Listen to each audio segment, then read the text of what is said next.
They know that this blessing doesn't bubble wrap them and keep them safe. We don't bless to protect you, but we bless because the world is hard and scary and there are challenges, but the blessing goes with you, God goes with you, and you are not alone.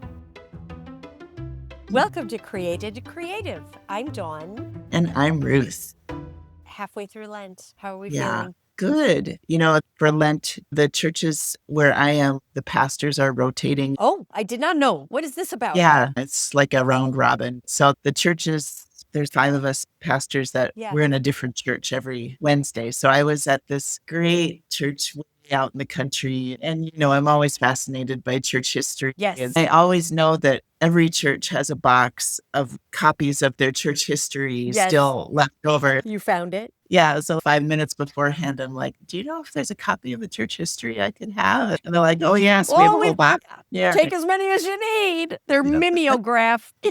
Exactly. So then I was reading that and after church, of course. But and they burn at this church. You're only supposed to burn the Paschal candle on certain Sundays, but and definitely not during Lent. But I noticed they had it burning during Lent, but they had one of those that's actually monogrammed for the year. So you got to get it burned down. You won't make it. Exactly. If you don't burn it all the time. Yeah. So I'm like, I know exactly why they're burning that now because they got to use it. So, but it's a beautiful church. And so many churches, they have the story, the original structure burned down back in the blah, blah, blah. Yes. Rebuilt it. Everything burned down back then. Everything. Burned, all of Chicago. I mean, first of all. Yeah, burned down or a tornado. The church I'm at, it was a tornado that got the original. So, yeah. Things were dicey in days of I yore. know. Very dicey. Oh, and so then I was remembering, I have this foggy memory of when I was 16 years old. There was a lake by Fergus Falls where my brother took me to my first keg party ever. And so all year I've been like, someday I'm going to go find that lake and I'm going to see if anything looks familiar. And then this church was so far in the middle of nowhere. I was like, I'm going to drive. I'm going to find the lake. So I looked, I was only 4 miles away from it. So then I started driving toward it, but then it's on a bunch of gravel roads and the gravel roads were getting dicey. And I'm like, well, I don't want to get trapped here. So I'll have to wait till summertime and then I'll find the lake and then I'll continue the story when I find it. Oh, cliffhanger. Everyone stay tuned. Yes, Lightning Lake by Fergus Falls. Ooh, I feel like it's an audiobook read by Meryl Streep. Lightning Lake. Like Tom Lake. Yes. Also good. But how are things? I did close a loop. So we've just spent a lot of energy going to odd children's performances lately. On Saturday, we took the train, like the real train, not the subway, to New Jersey to see this national tour of a children's character that I'm not really into, but Lucy does love. His name is Blippi. He's a YouTube star. So we've spent money going on a train and buying tickets for a YouTube star for children, which I never would have done, except it turned out I knew Blippi. I knew him. Like the actor. Oh my gosh. Yeah. So we went to Chipotle with him, and she had no idea it was him. Plus, there were tons of other children in the Chipotle dressed as Blippi. And I was like, what if they knew he's right here? Oh, my word. But when I did The Wizard of Oz 11 years ago, I was the Wicked Witch, and he was a munchkin. He was a child. Oh, my word. And wow. My strongest memory with him is he and I tied at the Easter egg hunt. And I was like, I'm going to find all the eggs. I'm not going to go slow for the sake of the children. I'm going for it. But you know what? Blippi kept up. Yeah. Because you tied. Yeah. Oh, my goodness. Yep. Easter egg hunt in Fort Atkinson, Wisconsin, 11 years ago. That's our strongest memory together. Wow. That is so wild. So then when you went to it, did you know beforehand it was going to be someone you knew? I did. Yeah. Now I have to look up Blippi. So it is so much ridiculousness. So we went to that. She paid lots of attention. She's very good at shows. She pays total attention. Sits straight up, stares, takes everything in. She'll clap and be excited, but not a bit of squirming. Absolute rapt attention. That's great. You've taken her to things I have. Her whole life. And then today we went to the Swedish Cottage in Central Park. Never knew it was there. Oh, and they have a Marionette theater. Oh. And I met up with my friend Kika. Oh, a friend of the pod. Yes, a friend of the pod. So it was the first theatrical outing of her 2-month-old son. Oh, yay. He did very well. We had every supply on earth, and he didn't need a single one. He was fine. It was just completely okay. Yeah. And it was Little Red's hood Okay. And you think, is this about the cloak itself? No, it was about her neighborhood. Oh, okay. So yeah, you've been seeing some shows, it sounds like. Yeah, Marionettes, weird art form. Yeah. Yeah, I bet. But we got to be out and about because the only other marionettes she's seen are the Lonely Goat Herd Oh, in The Sound of Sound of Music. Music, only on Mhm. television, not real marionettes. We got Yeah. to catch up. She's got to see all the art forms. Yeah, of course, because she's a New York girl. Right.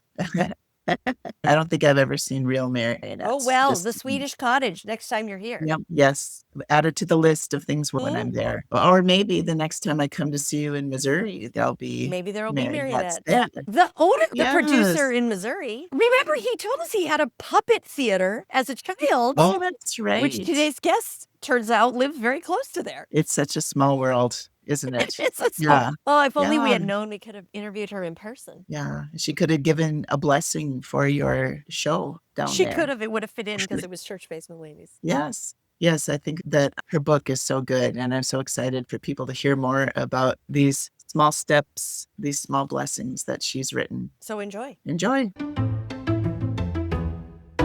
Kim, I'm so glad that you're with us today. And would you mind taking a moment to introduce yourself to our listeners? Yeah, it's so good to be here. My name is Kim Knowle Zeller. I live in central Missouri in a town of 1,000. My husband and I are both pastors in the ELCA. I'm on leave from on call with the Synod, and my husband works full time in this church in our town. We live in a parsonage and live across the street from the church and the park. And it's like Mayberry and Stars Hollow. We just love our town. We have 2 kids who have grown up here. They're Missourians. We have an 11-year-old girl and an 8-year-old boy. I have a dog and a cat, and I love to walk and write and explore. Written a couple books. So how central? Like north central Missouri, there's Macon, Missouri. We're like an hour and a half maybe from there. We are just in the middle of the state. Actual middle. 20 minutes from the town where the state fair happens. Nice. We're about an hour and a half from Kansas City and also an hour and a half from Columbia, Nice. where Mizzou is located. Yes. Ruth and I, oh no, we've seen each other since, but we met up in Macon, Missouri. Okay. Oh we my should have gosh. invited you. This was right. our How fun. problem. Yeah. We talked too late. That's awesome. Was that centrally located for you all? Dawn was doing a show there I was in a music. Macon. I love it. Go up there and Yeah. see shows. They're very good. Okay. Yeah. Yeah, There's definitely. this town called Arrow Rock near Yeah. us too. And they bring in professional. I've seen shows there as well. Yes. Nice. This was a place when I got my call as a pastor to come to Missouri, was that reminder that God calls you to places you don't even know existed. Mm. I knew Missouri as a state, Well, right. but I never But the town. pictured not the town.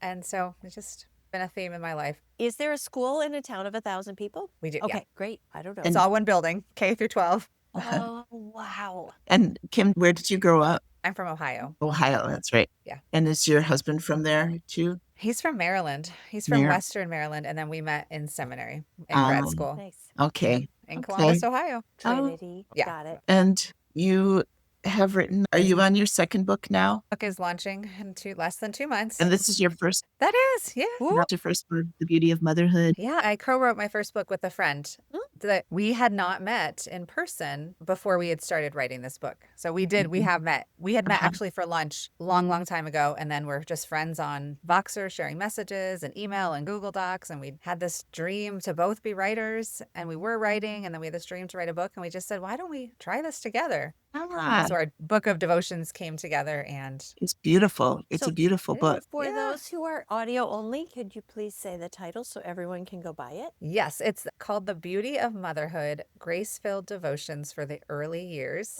So it's broken up, goes back and forth. My co-author, Erin Stribus, and I, we write short devotions because it's primarily geared for moms with younger kids. And so we know that there's no time. Right. We're just going here and there. And so the devotions are meant to be just picked up when you have a moment just to give a little breath. And there's prayers and practices. So we just hope that it meets moms with an air of grace to just know that they're doing great. And that was our whole hope in the book, to get it in the Mhm. hands of moms who need to be reminded that they're doing just fine and they're doing great and they're Yes, loved. I love it. What has been the reaction? This book has been out, right? It's been out for a couple years, yes. We felt really good. We loved working together and loved writing the book and being reminded from each other too. Like her essays spoke to me and vice versa. And then now to know that it's meeting moms, that they have these words that can give them prayers for what they're feeling when you're just so in that newborn phase, or if you're sending your kid off to school, there's this reminder that, hey, we're in this long line of women and families who've gone this way before and we'll be okay. Are So you it's been great. I've gone to churches and spoke with moms group and women's groups, and I read a devotion, and then our stories help other people share their stories. And then we can hear from other people and know that God is in the midst of it all. Yes, it's a beautiful book. And are you familiar with the book Big Magic from Elizabeth Gilbert? Yeah, I do. I love it. Yes. And then, you know, that story she tells about how she believed that one idea came to her, but she didn't do anything with it. And so then her friend ended up writing the book. Yes. So what's funny is when you sent me this book, it reminded me that when my boys were little, I kept thinking, I want to write a book like this. And then it never did. So I believe that the idea then left me and went to you. Yeah. Oh, I love that. Yeah. The inspiration. Yep. Yeah. We got to catch them when we can. Yes, but you did a beautiful job with it. And now your new book is coming out, and Small Blessings. Tell us about it. Yes. So I wrote a book of blessings. Again, these titles are really long. So it's Small Steps, Blessings to Lift Your Soul on the Pilgrimage of Life. Nice. And ultimately, it's a book of blessings that then is divided into 7 sections based on stages of pilgrimage. Okay. So when I was 25, I was in seminary and took a month to walk the Camino de Santiago. So that ancient pilgrimage route that is in northern Spain, where people have been flocking since the medieval period to go to this cathedral where the relics, the remains of St. James are located. So I took part in that at 25 by myself and continued to learn and glean from those lessons while I was walking. And so pilgrimage has just always been a lens from which I view the world, that we take small steps, that we go with intention and attention. We go with others, but also there's some times where we have to walk by ourselves. What Bonhoeffer talks about in community, that to be by ourselves, we have to know what it is to be in community, but also then to be in community, you have to know what it is to be by yourself at times. So so pilgrimage has always been in my life. And then as a pastor, you pray and you write a lot. And I had always written prayers and blessings. But last year in February, there's this thing called the 100-Day Project. In the shortest month, there's a 100-day project. I love this. Well, it starts in February, Okay. yeah. This is great. Bring it. That's right. It starts in February. And I literally, this is how I work. I had read a piece that a friend of mine had written about her doing a 100-day project. And she was thinking about doing it again for that year. And it was just an inspiring piece about discipline and creativity and doing the work, sitting down for 100 days. And I remember it was a Sunday. And I literally was like, I want to do this. I want to write a blessing a day. And so that night I went home and got a new journal out that I have plenty of. And I wrote number 1 and wrote a blessing for the day and just committed to doing that. And I will tell you that I don't usually follow through with things. We're in Lent right now. There's not many. I don't think there's any Lent that I've done everything followed through with what I would do as a discipline or taking something away. But I could say I wrote a blessing every day for 100 days. Wow. And it was in this time, like, so when you're taking that intentionality, I wrote it by hand, mostly at night, like after my day. And it was a way to reflect back on the day, what I learned. And I had set the parameters that it didn't have to be a full blessing. I could just write a few lines, a sentence. That was a little freeing, but I wanted to be intentional. And I did. And it would help me really look back and see those small ways that God works and to see beauty before me and to really remember as a form of journaling, a form of memory keeping. And I remember one of the first few days I had come home from my book club in town. And so I wrote about book club. I wrote a blessing for book clubs. Oh, that was is needed. Right. And it's in my book. So many of these blessings, versions of them then translated to the book. When you write in that day, I was able to remember more sensory details. And so for this blessing of book club, I wrote about the smell when we walked in the home that was hosting it and what it is to gather with friends. Did you find that to be a helpful practice to kind of constrain the creative practice to a certain amount of time to know that you were working on this project in this amount of time? Like, how did that make it feel different than other writing projects? Yeah, that's a good way to put it because I knew if I got something written, I felt good. And Yeah. even the fact that I made it pretty low bar, like if it was just a few sentences of a blessing, that was enough. Yeah, because I'm definitely one who doesn't think that I don't write every day. I'm not consistent in when I write or where I write. And that's why I'm so proud of myself. Yeah. that I wrote 100 blessings. So it wasn't about a word count. It was just about getting something and doing it every day. So it was a yes or no answer. Did I write today? It wasn't about volume or quality. Oh, definitely not quality. Yep. Love it. Just got But some words down. I'm looking at them right now. Was it hard to choose between the 100 blessings, which ones you would include in the book? No, I mean, that's the fun part of it. It can be fun doing the structure. And there was a point I was working with a writing coach and working in a writing group because as a writer, I have all kinds of ideas and just Google drafts of all kinds of things that could be something. But I have a lot of Google Docs about pilgrimage and comparing that to motherhood and thought it could be like this book called Pilgrim Mama at one point. And I thought then as I'm writing this book of blessings, oh, that's shelved. That whole pilgrimage idea is just something else. And someday in talking with a writing friend, it just clicked like there's so much movement in the blessings that I was writing about. I'm doing a lot of movement and that it comes across in the writing. And somehow I was able to say, oh my gosh, I can put these blessings with this language of pilgrimage and journey. And it felt like that reminder too from Elizabeth Gilbert, I think, and lots of people, like nothing is wasted. Mm-hmm. All that work I had done for years, like it's still there and it may never see the light of day, but the work had done something in me, made me a better writer, helped me practice. And then now I was using this lens of pilgrimage for this book of blessings. So that then helped me structure it. So like one of the stages of pilgrimage is getting lost. And so I have a section in the book, Small Steps, about getting lost. And so I have an opening essay about in each section, but then also there's all these blessings about experiences in our lives, like sickness and being a caregiver. I have protesting, just things that are so relevant. There's one that I've been recently sharing, a blessing for when the world is on fire. You know, where we feel the world is on fire. And I just believe deeply that we have to keep offering words of hope and goodness. Yes. A lot of our listeners are people who aspire to write a book or something like that. And can you tell a little bit about your process for finding a publisher? Oh, yeah. It's not for the faint of heart. I will say, so my first book with Aaron, we were in it together. And we both were open to the idea of self-publishing, but we wanted to try to go the traditional publishing route. And we also wanted an agent because there's just, the publishing world is so complicated and there's just so much. And so we knew we wanted to try, at least try. So what we found actually, so it started, we had this idea for the Beauty of Motherhood and we wanted to do it. And then there was an agent who was doing, you paid $50 to do like a 15-minute pitch to her, Javon Bolden. And so we're like, hey, let's try it. So I mean, $50, we could do that, especially when you're splitting everything, all the costs. And so we did that with her. And she was like, I'd be interested in seeing a proposal. Your first pitch. And we're like, yeah, like first in person. Yeah. Yeah. Because we didn't have a book proposal or anything at that point. Right. We just had this idea. And we're like, oh my gosh. So then we had to write the proposal, which was good for us because then we had somebody who at least was going to look at it and we had this deadline. We're in it together. So we got a proposal together. We had a few friends, again, like just connected with some other writers. Can you edit this for us? What do you think? And then we sent it to her and she said no. But at that point, we had a proposal. Yeah. And that felt really good. And so then we, you look at acknowledgments of people that you admire and their agents and all that. But we had another friend who was with an agency, the Bindery. And I had met one of the agents at a writing conference at the Bindery. And so we had these connections and you have somebody send an email on your behalf. And then we got connected with the agent and she wanted to see the proposal and we had something. And so that's how we got our agent. So it's a lot of hard work. It's a lot of connecting, which it just is what it is. Yes. It's definitely how the world works.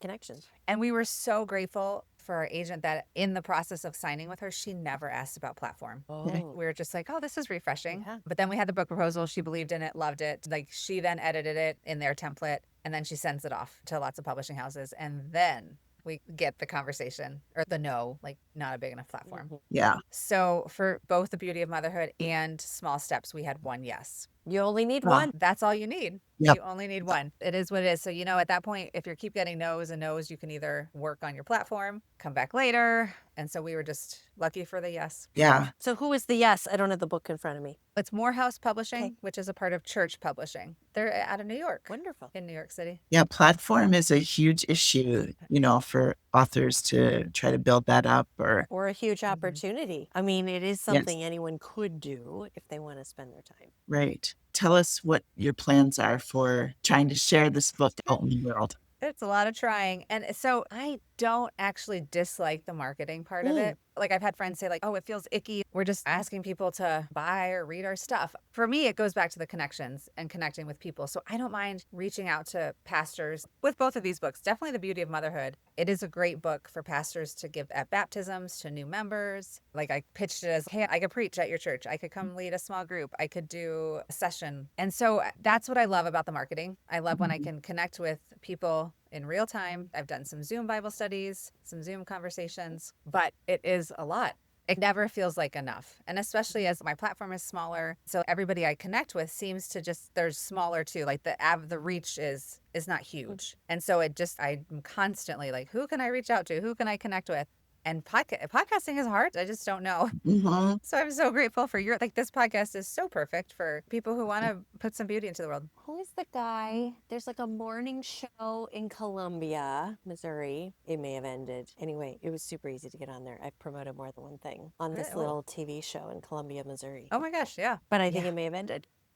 But it is a market. Like Columbia is a market you can break into much easier than Kansas City. Yeah. Oh, it was Paul Pepper. Look him up. I've heard his name. Yeah. I've been on this show like half a dozen times. Okay. I love it. Yeah. It's not The hard. connection. It's delightful. And they have a big reach in your area. That's awesome. Thank you. Awesome. Yeah. Yeah. And when Beauty of Motherhood came out, I went to our local farmer's market in the next town over. And that was fun around Mother's Day. Oh, yeah. Yeah, perfect. Went to all the bookstores. Oh. Yeah. And so I feel Substack has been a place where I like being on Substack. Social media, I get sucked in and I don't like that. So I had taken a long time off Instagram after Beauty of Motherhood came out. And then now, last few months, I thought, I need to get back on Instagram. Yeah. When it's a drudgery, though, that's not fun. So, Yeah. and I'm not good at graphics. Like, that's a part of it. And in my pictures, I don't think I take great pictures. But then that doesn't get people to read them. So I like Substack. And that's been a fun place to say, hey, with friends or just other authors that I admire, hey, can I share an excerpt? Can I share a blessing?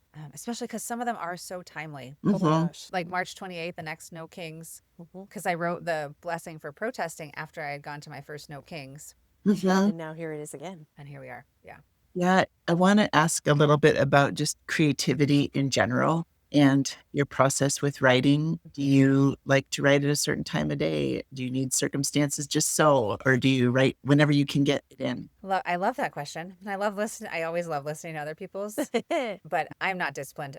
Literally beside that 100-day project, I get distracted. I need quiet to write. So I would love to be a coffee shop writer. I love the atmosphere again, being around people, but I can't have music. And most coffee shops, except we have one coffee shop in a town 20 minutes away. They're Mennonite run. Oh, and nice. I think that might be, they don't have music in their coffee shop. Or TVs is the other thing sometimes. Yeah, there's nothing. Just good coffee. Oh, God bless the Mennonites. That's right. Yes. Yes. And they have a great aesthetic in there. So one thing I am committed to is getting up early to have my hot coffee and sit in my chair in my room. And I do some version of morning pages, a journal. I just like brain dump, get the feelings out. Sometimes there's little glimpses of something that might turn into an essay, but mostly it's just brain dumping and then whatever devotion I'm reading at that time. And then I'll read a little bit of fiction. So even if I have to leave even super early for something, I get up earlier. It's been years and that wasn't always the case. There was a long time when my kids were little where I thought, there's no way I can get up even earlier, or I was afraid they would wake up. And now it just is really a rhythm that I breathe like I just do. Oh, good. Which I love. And then my kids know I have quiet time and they'll come in and sometimes just sit. Oh. And I hope that they're seeing me do something that fills me up. Yes. Being prayerful, writing, being creative. And then that makes a difference for them. I love that. But otherwise, I write when I can. I have more energy in the morning. I'm not a night person. I just shut down. So all I do at night is I read. So after the kids are in bed, You'll take in information, but you won't produce. I'll take in creative new content at night. Yeah. And it's so crazy. College was so long ago, but I remember in college, I remember going to study at 9:00 at night for 3 hours until midnight. And now Your rhythm changes. Yeah. yes. Who are some of your favorite creators? My favorite devotional, prayerful person that I go to hardcover is Kayla Craig. So she has liturgies, or To Light Your Way, liturgies. And then her Every Season Sacred goes through the church year Oh, with reflections. And then she has breath prayers and practices and questions for your whole family. But her To Light Your Way, I just keep going back to her words. So I love her as a contemporary and just like somebody who I turn to when the world is crazy for a breath of fresh air. I'd write that down because I'm not familiar with her. Okay, Kayla Craig. She's great. Yeah. And she has a new book coming out, I think probably in a year or so. She just finished writing it, and it's going to be a devotional for 365 days, which she said, never have me write that again. Yeah.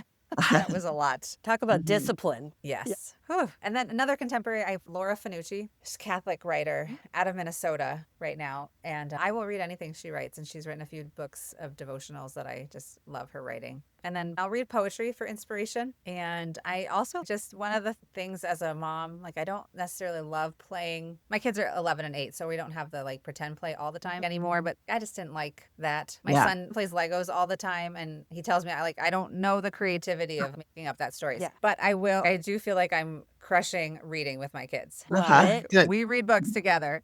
Yeah. And that's when I feel like a good mom. And so I still read out loud to them. Perfect. Oh. And so middle grade authors, I just love. Are you in any series right now that you love? Shout out to a young adult author or middle grade author.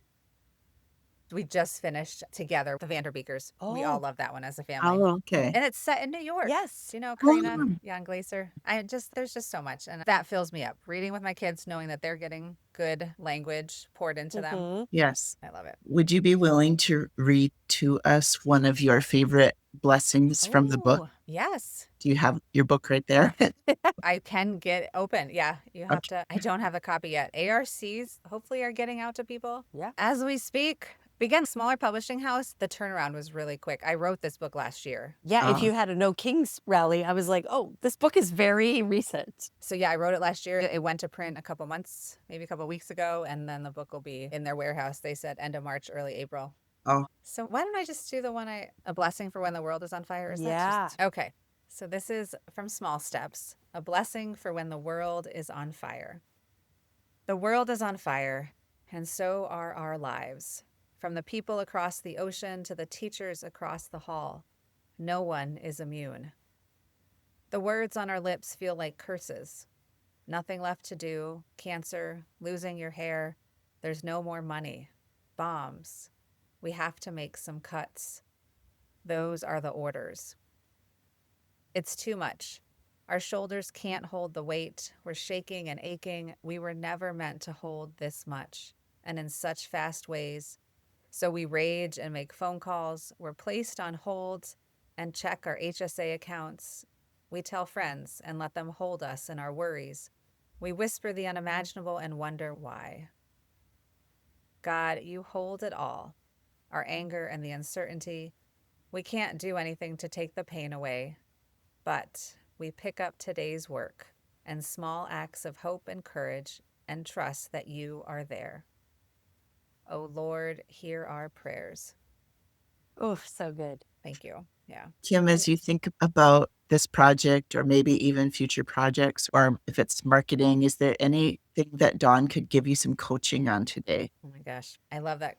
Question. I think so, it's the part of it is the mind game. So there's two things like the world, like it's really hard to market a book. I started announcing this in January, February, when Minnesota, all of the news was breaking out about ICE and the trauma. And then now we're in a war. So just believing that it does matter to put hope and beauty into the world, but then also trying not to compare myself, like doing what I can and not comparing myself to somebody who has the 1 million followers. So it's just trying to stay motivated, to not feel despondent. What is the problem in the next 14 days? Just keeping at it. So it's back to discipline. Like motivating myself to keep believing in the book and sharing about it. What reminds you that you believe in it?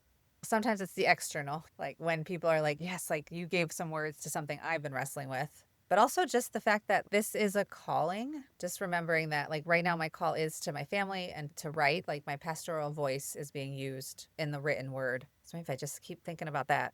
Yeah. Can there be something like a bulletin board with people's feedback or a rotating screensaver with quotes from people, testimonials, or something where you are seeing the impact? I worked at Juvenile Diabetes Research Foundation and we each had a child's picture. So it was like you're doing all of this officey work in a weird building in New York City, but there were actual children that were being affected. So how can you remind yourself of an end user or that person that you've heard from? They came back to you and told you. I have some friends who collect all their good correspondence or keep it in a certain spot. Happy file, bring it on. Yeah.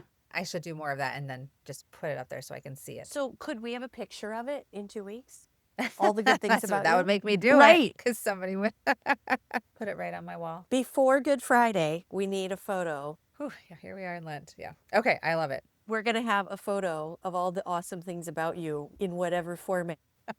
Okay. Will that get to the heart of the actual problem of motivation? It might. I don't know. I just recently reached out to somebody to help me with publicity. Oh, good. And that felt like a good step because there are people who know how to do it. Don't learn, let them. Yes. So that was a phone call today and that felt really good. Somebody else in my corner. Because then they're believing in it. It's easier for you to believe it. Yay. Good. I was just looking through some of the blessings, and some of these would be so beautiful. Like I'm picturing if you had the inclination to make reels where you read them with scenes in the background. I should make that a goal. I should pick one and try it and make a reel. Okay, let's have a new goal. Do you have the bandwidth for 2 goals? I mean, that's the thing. Like, I just saw that I made a reel yesterday about just unboxing. I'm in a Coffee and Crumbs book with a blessing that comes out next Tuesday. And so I had my son video me unboxing it. And I made that reel.